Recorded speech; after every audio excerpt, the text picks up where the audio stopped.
Um Pé de Laranja Lima, esse livro aqui bem bonito, do José Mauro de Vasconcelos, como diz aqui na contracapa dele, teve mais de 2 milhões de cópias vendidas, já teve mais de 150 edições diferentes no Brasil, foi traduzido para 15 idiomas e publicado em 23 países. Esse livro foi escrito em 1968, a história se passa no Rio de Janeiro e é uma história extremamente emocionante. Esse livro, e o Zezé, que é o seu personagem principal, ele tem muito de biografia, de autobiografia do autor.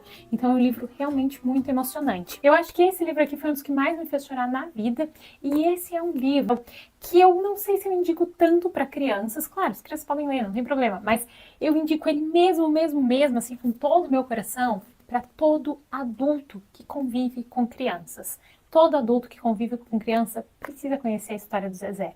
Precisa conhecer como funciona a cabeça do Zezé, como o Zezé se sente, como são os sentimentos dele, como ele sofre.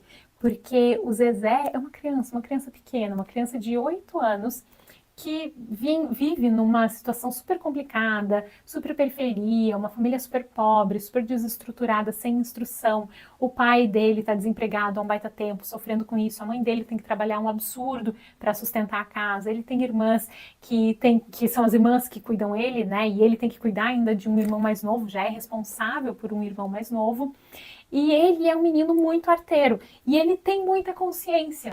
Eu prometo, mas não quero enganar a senhora. Eu não tenho coração maravilhoso. A senhora diz isso porque não me conhece em casa. Não tem importância.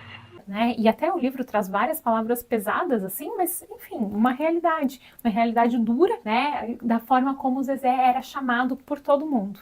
Ele era realmente uma criança muito tinhosa, muito difícil, e por isso sofria muitas violências. Ele apanhava meio que de todo mundo. Ele praticamente não tinha ninguém que trocava afetos com ele. Tinha uma das irmãs que cuidava dele, que defendia ele, e tinha um irmãozinho mais novo que tinha ele como exemplo e para quem ele gostava de ser exemplo, de quem ele cuidava, quem ele amava. E depois, ao longo da história, ele vai se encantando por outras pessoas, por uma professora que ele quer impressionar, que ele quer agradar sempre, porque é alguém que é boa para ele, e também por um outro senhor que ele acaba conhecendo e acaba se tornando um amigo, acaba quase que se tornando um pai adotivo para ele, porque com os pais mesmo o relacionamento não é muito legal. Nessa história o Zezé apanha bastante, assim, é bem difícil, tem alguns capítulos que são difíceis de ler. Repete a canção. Quero uma mulher bem nua. Canta de novo.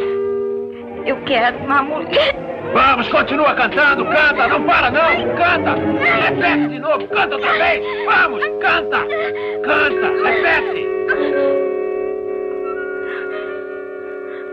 Assassino. Mata de uma vez.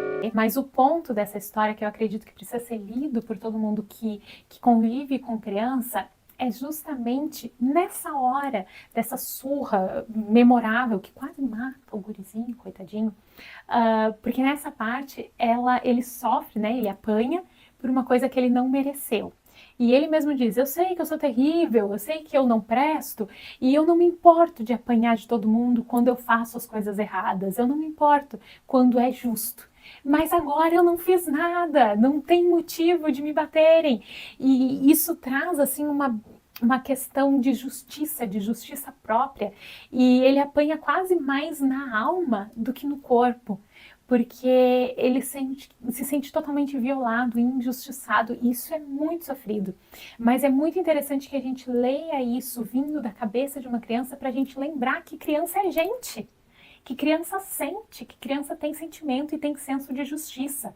Porque a gente, no nosso mundo adulto, a gente tem uma mania horrorosa de passar por cima das crianças como se tudo no mundinho delas fosse de menor importância, mas as coisas das crianças, para as crianças, têm uma importância absurda.